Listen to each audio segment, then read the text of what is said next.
Larry and Betty Crackers lived just up the road. And one year, they had the maddest Christmas ever. 12 days of pure mayhem. Now, you might have heard of Dublin's famous Crackers family. Not the cream ones, the Christmas ones. Larry's dad, Larry Sr., ran the biggest cracker factory in the world.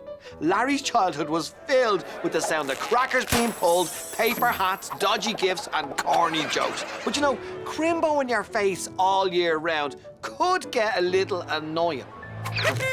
So, when Larry was all grown up, instead of following his father into the family business, he decided he wanted less crack and more shh. Dad, I need to tell you something, said Larry. Here, hold this, son. It's my new Christmas cracker design. They'll hear this one on the International Space Station, said Larry Sr., offering his son one end of a cracker. No, I'm sorry, Dad, but I don't want to be a cracker maker. I want to be a librarian. Well, if that's what you want to do, that's fine by me, son. So Larry lived the quieter life in the library, and that's where he met Betty the birdwatcher. But once a year, things got noisy for Larry and Betty when the entire Cracker clan were invited to Larry Sr.'s house for the legendary 12 Days of Christmas Crackers Crack. Think of the maddest, loudest party you can imagine, going for 12 days, running all the way up to Christmas Day. Sounds deadly, right? But not for Larry and Betty. They dreamt of a quiet Christmas at home, just the two of them. But that could never happen, as it would surely break Larry Sr.'s big heart if they didn't turn up. Unless there was a reason that they couldn't make it along. And the reason would need to be a teeny-weeny, itsy-bitsy, incy-wincy, microscopic little fib. Larry called his dad. Dad, hi. Me and Betty aren't feeling well. We're not going to make it for the 12 Days of Christmas Crackers Crack this year. Sorry. Oh, no, son. But you've never missed a single one of the 12 Days of Christmas Crackers Crack. And the 12 Days of Christmas Crackers Crack wouldn't be the same without you. Thing is, Dad, it's... my voice. It's going. My voice is going. Oh, yeah. I can hear it. And what's wrong with poor old Betty? Oh, she's got a dicky tummy. She has a dicky tummy. Yes, a dicky tummy. Say no more, son. Well, you'll be missed for sure. But once Larry hung up, any guilt quickly evaporated. Sure, Larry Sr. was none the wiser, and they'd hardly be missed with everyone else there. So at long last, Larry and Betty were going to have Christmas on their ownio, just the two of them.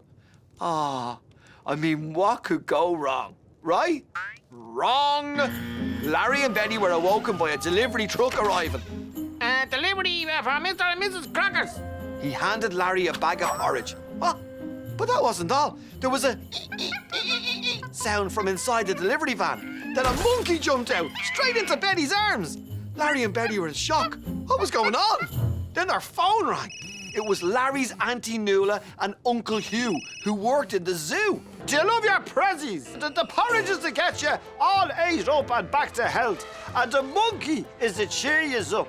Besides, we needed someone to mind him over Christmas while his enclosure gets a makeover.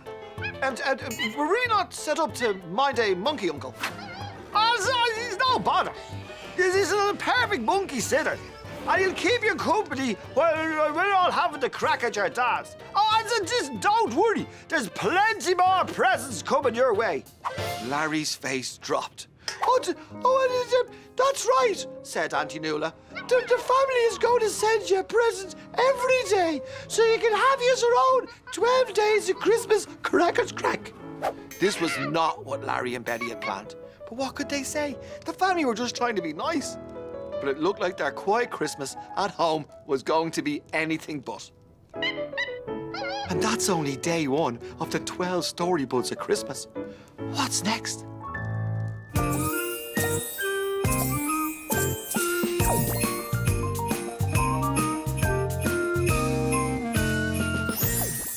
Larry and Betty Crackers wanted a quiet Christmas for once, so they pulled a sickie from their big family get-together.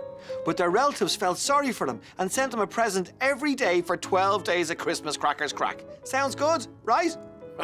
Wrong. So far, they've been sent some porridge and a monkey. It was the second day of Christmas crackers crack, and Larry and Betty hadn't got much sleep as the monkey had eaten loads of porridge and was all hyper, insisting that Larry and Betty play Twister until 5 a.m. How were they going to survive another day with that mad porridge guzzling primate? Then, ping, ping. It was the Storybud Birdwatching Brigade group chat on Betty's phone. Larry, you're not going to believe it. The lesser-spotted parper has been spotted in the park. Betty excitedly explained that this was Ireland's rarest bird, and to catch even a glimpse was every bird watcher's dream. Well, then to the park they must go. Just one thing, what about the wild monkey that was now screaming for its breakfast and a Twister rematch? But Betty wasn't going to let anything get in her way. She laid out a feast fit for a hungry monkey. Bowls of porridge, a stack of peanut butter pancakes, and a banana split the size of your head. Larry and Betty were just about to slip out the door when, ding dong! They opened the door to Rita and Zita Clippers. Here he is! We heard yous are under the weather. We've been sent over to give yous a makeover to cheer yous all up. Oh no! This was the second present from the Crackers family. 2 hairdressers. And before Larry and Betty could get a word out, they were bundled into the front room, plonked into a chair, and their hair was being combed and pulled and tussled. Do you like turkey? Don't like turkey. Watch the soaps. Do you like Percy? The price of things gone mad. Have you seen that video with your man Scott? Cheers, lovely, isn't it? Don't like that last one he did. Not as good as the one before it. Larry and Betty just had to sit there and take it. Betty's phone pinged. Her bird-watching pals were wondering where she was. What's that? Rita asked, pointing at the phone. Betty explained it was her bird-watching chat group. Rita's eyes lit up. Inspiration had struck as she grabbed her clippers and got to work. A while later, Larry sat there with a brand new perm while Betty's new look was revealed. Just then, Larry's phone rang. It was his cousin, Maribel. Hiya, Larry! I hope you like your pampering present. How you getting on with Rita and Zita? Oh, yeah, great. Thanks, Maribel. Larry fibbed. Oh, sure, that's deadly, because I asked him to stay all the way to Christmas Day, boy. Surprise! Larry did the maths. That was another 10 days of being plucked, preened and pampered, whether he wanted it or not.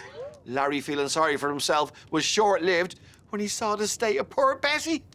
I call this Betty's Bird Watcher Bouffant. Both Betty and Larry were speechless.